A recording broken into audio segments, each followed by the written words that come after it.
Good morning students. BA first year की second same की online class में आप सबका स्वागत है। आज का हमारा टॉपिक है केंद्र व राज्यों के बीच वैधायी या प्रशासनिक संबंधों की व्याख्या। किसी भी संघात्मक शासन प्रणाली की मुख्य विशेषता यह होती है कि उसमें संविधान के द्वारा संघ इकाइयों के बीच शक्तियों का बंटवारा कर दिया जाता है। जबकि हम ये फर्स्ट वीडियो में काफ़ी डिस्कस कर चुके हैं कि हमारे भी यहाँ केंद्र और राज्यों के बीच शक्तियों का बंटवारा किया गया है, जिसको हम संघ सूची, राज्य सूची और समवर्ती सूची या अपशिष्ट शक्तियों के नाम से जानते हैं, जिससे कि इन दोनों के विवादों के होने की संभावना न रहे, इसलिए इनमें शक्तियों का बंटवारा होता है। इस स्थिति में संघ और इकाइयाँ की सरकारें जो है वो अपनी अपनी जिम्मेदारियों को ठीक से निर्वाह करती है। हम निम्नलिखित शीर्षकों के माध्यम से ये यहाँ डिस्कस करेंगे कि केंद्र और राज्यों के बीच वैधानिक संबंध किस प्रकार के हैं, प्रशासनिक संबंध किस प्रकार के और वित्तीय संबंध किस प्रकार के हैं। तो इसमें सबसे फर्स्ट हम डिस्कस करते हैं लेजिस्लेटिव रिलेशंस, वैधानिक संबंध। भारतीय संविधान द्वारा केंद्र तथा राज्यों के बीच वैधानिक शक्तियों का बंटवारा किया गया है। इस उद्देश्य हेतु शासन की समस्त शक्तियों के 3 सूचियों में बांटा गया: संघ सूची, राज्य सूची और समवर्ती सूची। इन तीनों सूचियों को में शामिल विषयों का वितरण जो है वो विवरण पूरी तरह संविधान की 7वीं अनुसूची में दिया गया है। संघ सूची में 97 विषय रखे गए हैं जिन पर कानून बनाने का अधिकार केंद्र को है, संसद को है। जितने भी राष्ट्रीय महत्व के विषय थे जो हमारे देश की रक्षा, विदेशी संबंध, युद्ध, शांति, यातायात, संचार, रेलवे, डाक, तार, मुद्रा, बीमा, बैंक, विदेशी व्यापार, नागरिक विमानन आदि ऐसे जो राष्ट्रीय महत्व के विषय सब सूची में रख दिए गए हैं। इन विषयों पर कानून सभी राज्य या सभी नागरिकों के लिए समान रूप से लागू होते हैं। इसलिए इनको अलग अलग राज्यों को देना ठीक नहीं था, क्योंकि अलग अलग राज्य अलग प्रकार के कानून बनाएंगे। इसलिए इनको संघ सूची में रखकर इनको केंद्र के अधीन कर दिया गया ताकि पूरे देश के लिए एक से कानून बन सके। राज्य सूची के 66 विषय है जो कि स्थानीय महत्व के होते हैं और इसमें ये शिक्षा, वन्य जीव जंतुओं का संरक्षण, नाप तोल निकाल कर समवर्ती सूची में डाल दिए गए हैं, जो कि पहले ये राज्य सूची के विषय थे। 46वें संशोधन के द्वारा ऐसे 4 विषय जो है ये अब राज्य सूची में डाल दिए गए जो पहले समवर्ती सूची में थे। अब इनकी संख्या जो है 62 से 66 हो गई है।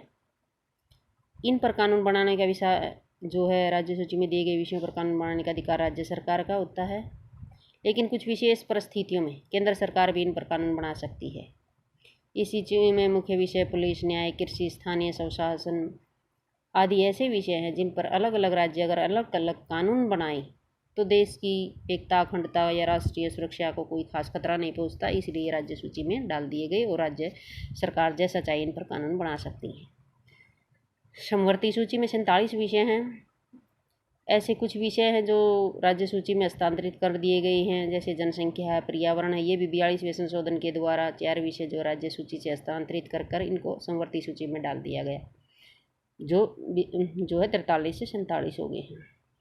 इस सूची में विषयों पर जो शामिल हैं उन पर केंद्र और राज्य दोनों समान रूप से कानून बनाने का अधिकार रखती हैं, लेकिन यदि दोनों द्वारा बनाए गए कानूनों में किसी प्रकार का कोई टकराव हो जाता तो केंद्र द्वारा बनाया गया कानून ही मान्य होता है।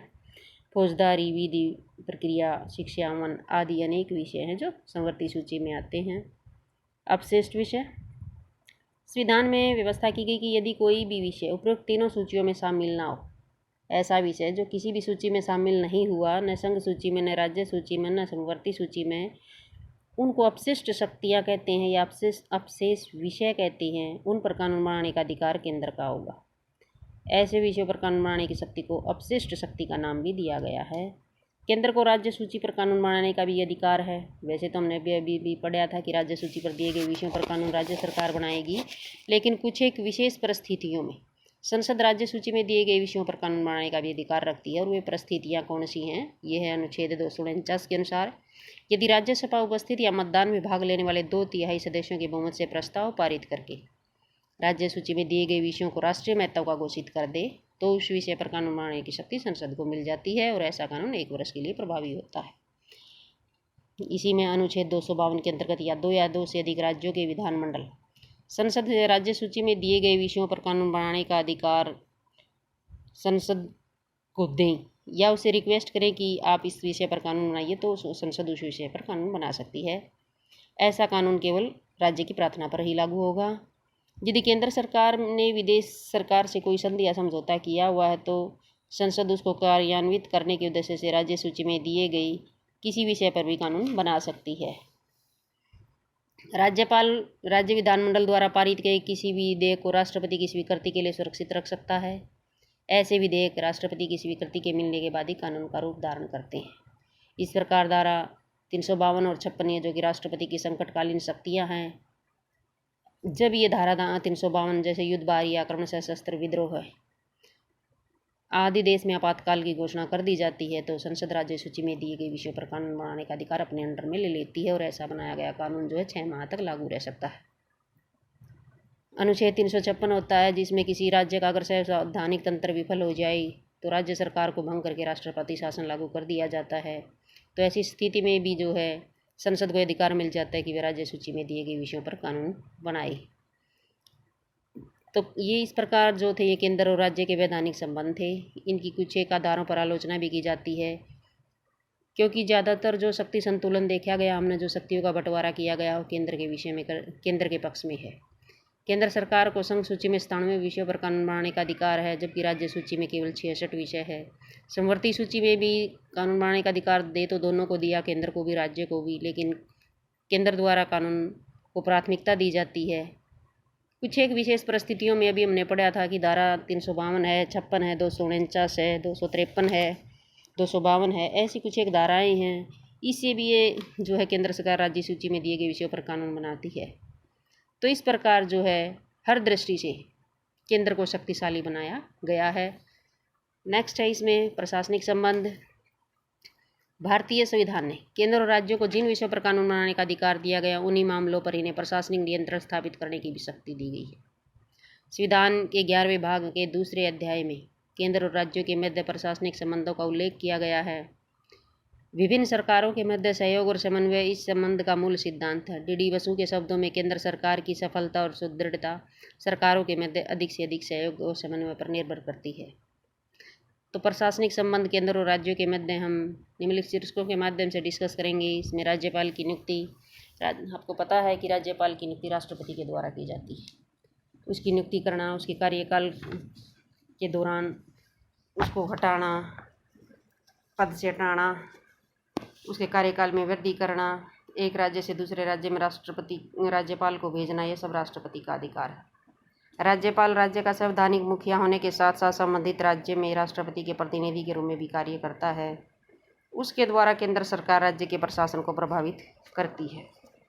न्यायाधीशों की नियुक्ति, राज्य के उच्च न्यायालयों के न्यायाधीशों की नियुक्ति राष्ट्रपति के द्वारा की जाती है। यदि राष्ट्रपति न्यायाधीशों की नियुक्ति करते समय राज्यपाल की सलाह लेता है, किंतु राष्ट्रपति के लिए उसकी सलाह मानना अनिवार्य नहीं है।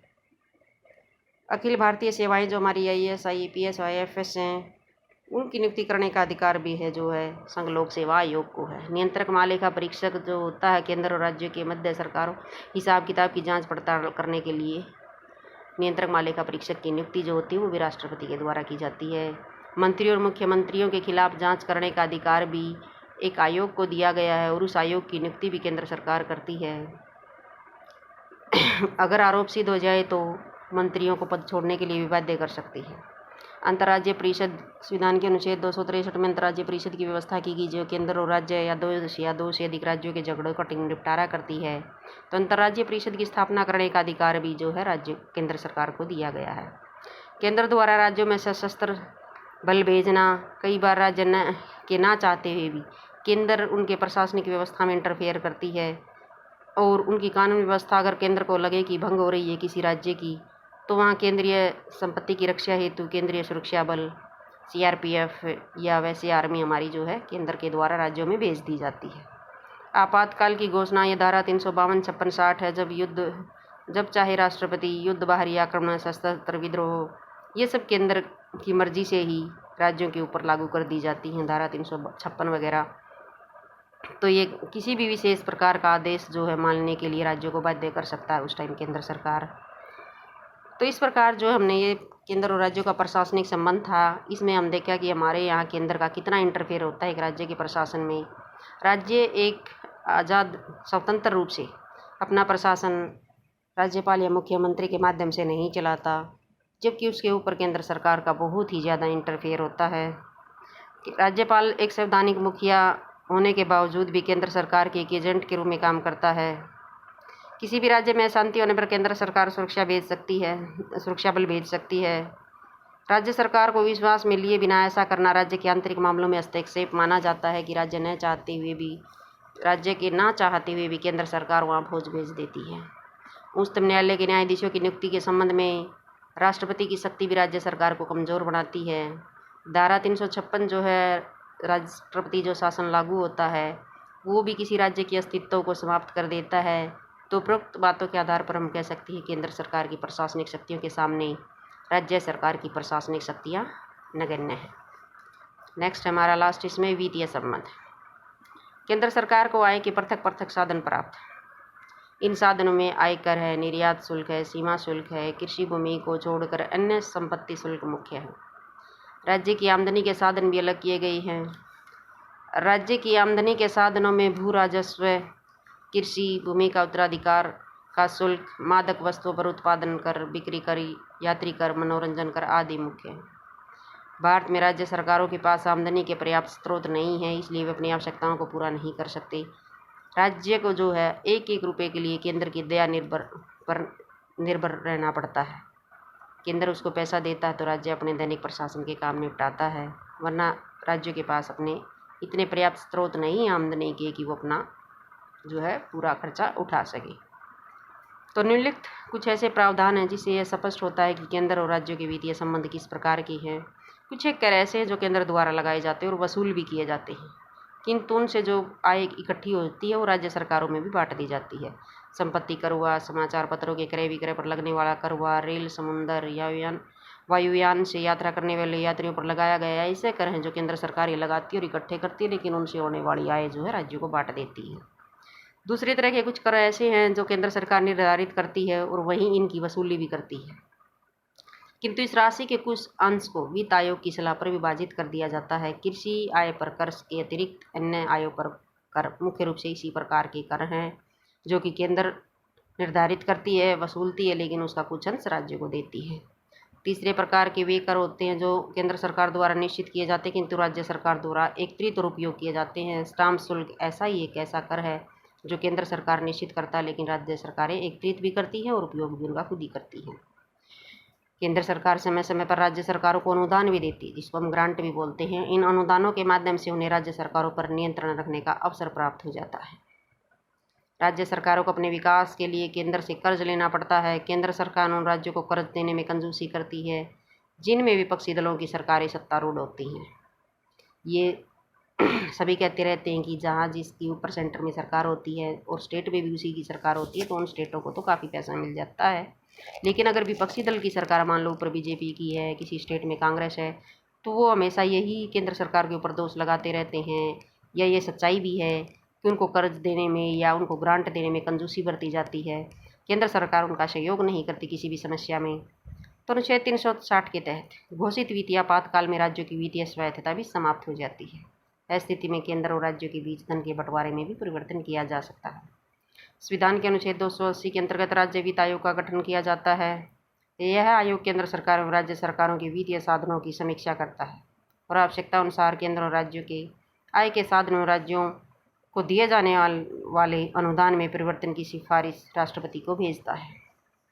तो इस प्रकार ये केंद्र और राज्यों के मध्य कुछ वित्तीय संबंध थे। इनकी कुछ एक आधारों पर आलोचना भी की जाती है कि वित्तीय क्षेत्र में राज्यों की स्थिति अच्छी नहीं है, क्योंकि इनकी आय के साधन काफ़ी सीमित हैं, जो कि इनको विकास के अनेक कार्य करने होते हैं। ऐसी स्थिति में राज्यों की वित्तीय सहायता के लिए केंद्र पर निर्भर रहना पड़ता है। विश्वविद्यालय अनुदान आयोग, केंद्रीय कल्याण ब्यूरो, योजना आयोग राज्यों को सशर्त अनुदान देकर केंद्र के प्रभाव को सुदृढ़ बनाते हैं। राष्ट्रपति वित्तीय संकट काल की घोषणा करके राज्य के वित्तीय प्रबंध को अपने हाथ में ले लेता है। केंद्र राज्यों में विरोधी दलों की सरकारों के साथ अनुदान देने में पक्षपात कर सकता है। इसी कारण राज्य सरकारें अधिक वित्तीय शक्तियाँ दिए जाने की मांग कर रही हैं। तो अब हमने यहाँ तीनों डिस्कस कर लिए हैं, केंद्र सरकार के वैधानिक संबंध, प्रशासनिक संबंध और वित्तीय संबंध। तो इन तीनों प्रशासनिक, वित्तीय और वैधानिक संबंधों के आधार पर हम यही कह सकते हैं कि भारत में राज्यों की अपेक्षा केंद्र को अधिक शक्तिशाली बनाया गया है। आज का हमारा ये टॉपिक यहीं समाप्त होता है। धन्यवाद।